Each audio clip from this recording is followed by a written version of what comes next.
Retrouvons tout de suite Eric à Mandello Delario. Alors on dirait pas comme ça, hein. Mais là on est chez Moto Guzzi, on est à Mandello Delario. Si, chez Moto Guzzi, regardez, c'est écrit derrière. Ouais. Et ce que vous voyez juste là, c'est la nouvelle V9 Bobber. Ouais, parce qu'il existe une version Romer et une version Bobber. Ça c'est la Bobber, c'est celle qu'on va essayer aujourd'hui. Parce que j'aime bien l'autre, hein, mais celle-là me plaît encore plus. Et puis bon là elle est toute petite, mais on va en prendre une grande. Voilà. Ah bah tiens justement, là la version Romer elle arrive là. Vous voyez, bon elle est moins sympa.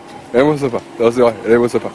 Donc on va s'en tenir quand même à essayer celle-là.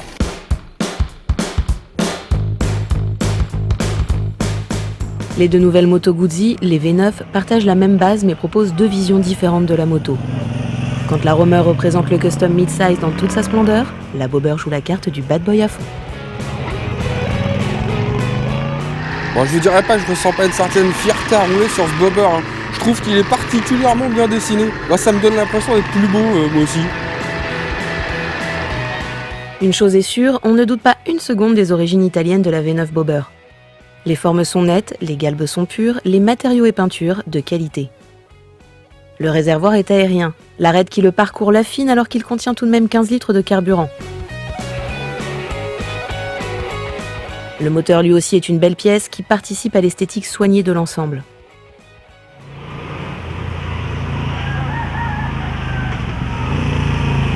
Ah, c'est bien d'être joli, hein, mais efficace, c'est pas mal non plus. En l'occurrence, le nouveau V2 de Moto Guzzi est une petite perle. C'est bourré de couple à pratiquement tous les régimes. Alors, il y a bien que sous la barre des 2000 tours minute, hein, qui le cogne un petit peu.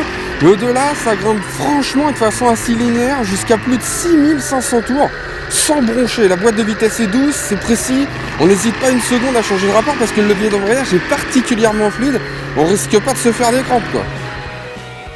En réalité, le bicylindre en V transversal à 90 degrés de 853 cm3 de la V9 est à 90% nouveau. Euro 4 oblige, Moto Guzzi ne pouvait pas s'en tenir à gonfler celui de la V7. Malgré tout, l'Italien a réussi à conserver un refroidissement par air et huile.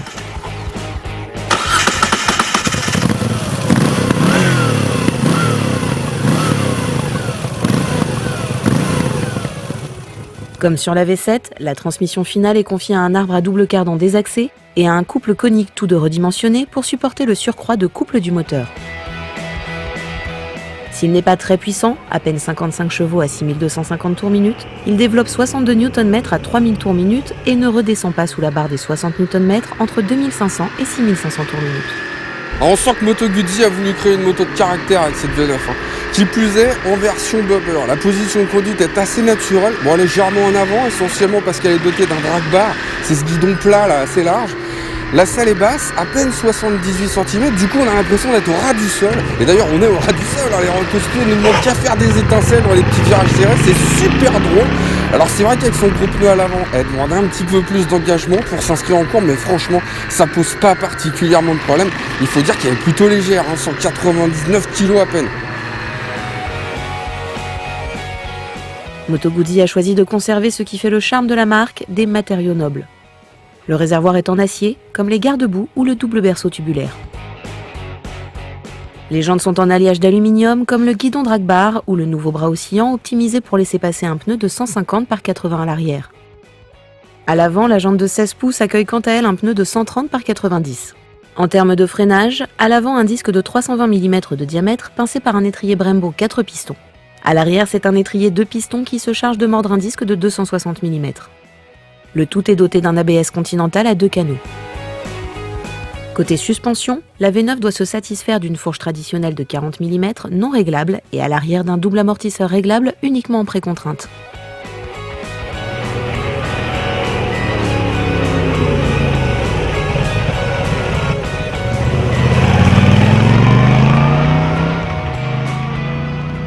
Bon, je la trouve un petit peu raide à l'arrière, mais c'est peut-être parce que la selle est fine. Et un petit peu trop souple à l'avant, mais là c'est peut-être parce que je pèse trop lourd. Bon, en revanche, une chose est sûre, à l'ABS, ça se déclenche un petit peu trop facilement à mon goût à l'arrière, alors qu'à l'avant, rien à dire. Ça pourrait toujours être plus mordant, hein. Mais enfin, ça freine bien quand même pour un simple disque. Ce que je trouve vraiment au top, en revanche, c'est le traction de contrôle. Il est simple, une position pour le sec, une autre pour le mouiller, et la possibilité de le couper, c'est parfait. Comme le compteur d'ailleurs, c'est simple, pas de chichi. la vitesse avec un compteur à aiguille, un petit écran qui regroupe un max d'infos comme le rapport engagé ou un shift light, pas mal. En option, on peut connecter son smartphone pour avoir plein d'autres infos, faire de l'éco-conduite, etc. Alors je sais pas si c'est très utile tout ça, mais enfin ça a le mérite d'exister sans être imposé. Et au cas où, il y a même une prise USB sous la direction pour recharger le téléphone. Bon, la seule chose que je trouve dommage au fond, c'est le manque d'expressivité de l'échappement. J'ai l'impression que les passants en profitent plus que moi. C'est d'autant plus navrant qu'on n'est pas sur la Romer là. Ça choquerait personne si elle pétaradait plus gaiement la bobber. Moto Guzzi a réussi son coup en proposant non pas une ressucée d'un ancien modèle, mais en proposant sa vision du custom mid-size du 21e siècle avec tout ce que cela comporte de modernité sans tomber dans la démesure. Et surtout, le constructeur italien propose tout sauf une moto cheap. Et pour ceux qui voudraient la rendre plus personnelle, Moto Guzzi a prévu un catalogue d'accessoires format bottin qui devrait largement suffire à faire s'envoler une facture déjà conséquente.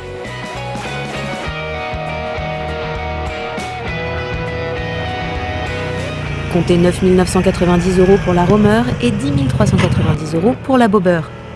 Le prix à payer pour rouler sur une moto produite en Italie en faisant appel à des sous-traitants, majoritairement italiens.